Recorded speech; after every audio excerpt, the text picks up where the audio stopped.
Hey everyone, welcome to Win the Day, 5 minutes in the Bible with me, your coach, Pastor Nat. Our number one priority is your spiritual health. That's why today we're going to talk about overcoming your struggles.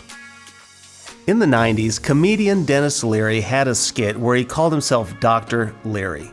He was a doctor who would provide straightforward solutions to real-world problems. For example, a patient would come in and say, "Hey, when I drink too much, I wake up with a massive headache and I have major regrets. What doctor should I do?" Well, Dr. Leary would say, "Stop it! Stop it! Stop drinking! Just stop what you're doing." But then another patient, they would come in and say, "Doctor, my relationship is a mess. My wife complains about not having enough quality time with me. She says I spend too much time at work and golfing with buddies. What should I do?" Dr. Leary's prescription was stop it. Stop it. Stop robbing your wife of her time. Stop it. It is a hilarious skit. But he was actually exactly right. Did you know that the Apostle Paul, he had a similar approach to the problems we create for ourselves? It's true. Listen to what Paul says in Ephesians chapter 4. "So stop telling lies. Let us tell our neighbors the truth, for we are all parts of the same body. And don't sin by letting your anger control you. Don't let the sun go down while you are still angry, for anger gives a foothold to the devil."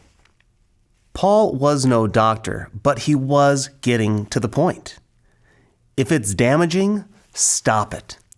If it's destructive, stop it. If it hurts, stop doing it. You see, sin is always a choice. Today, you may be struggling with sex, pornography, greed, anger, stealing, alcohol, or something else. Paul's simple advice is stop it. Now, before we get too far, I recognize that there are addictions in this world. Some bondages aren't so easy to fix. I don't think Paul would deny that. I certainly wouldn't. If you are truly addicted to alcohol, to drugs, to sex, pornography, whatever it is, if you are suffering from a true addiction, contact a pastor or a counselor and get serious help. But that first step we all must say to ourselves is stop it. We have to come to that moment where we realize enough is enough. It's time to stop. But for the rest of us who aren't battling an addiction, who are just struggling with sin, we need to draw that line in the sand and say enough. Stop it. We were saved for more than this. It's true. Your job may stink.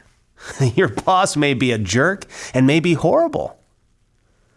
Your wife might be a nag. Your husband might be lazy. Your world may be overrun by a virus. The reality is we can't change those external circumstances.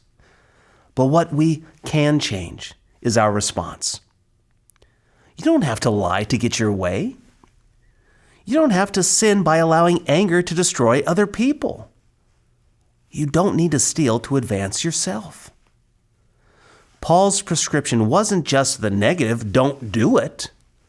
But instead he said, stop and go. Go and do something good instead. So today, don't lie, tell the truth. Don't get angry, instead give mercy. Give grace. Don't steal, instead go and give generously. If you're tempted to worry, choose to spread hope. Whatever it is you are tempted to do, admit it, and then do the opposite of it. I would love for you to comment below to share with us where you're struggling and what you're going to do to go the opposite direction. Share your results, and I can't wait to interact with you today.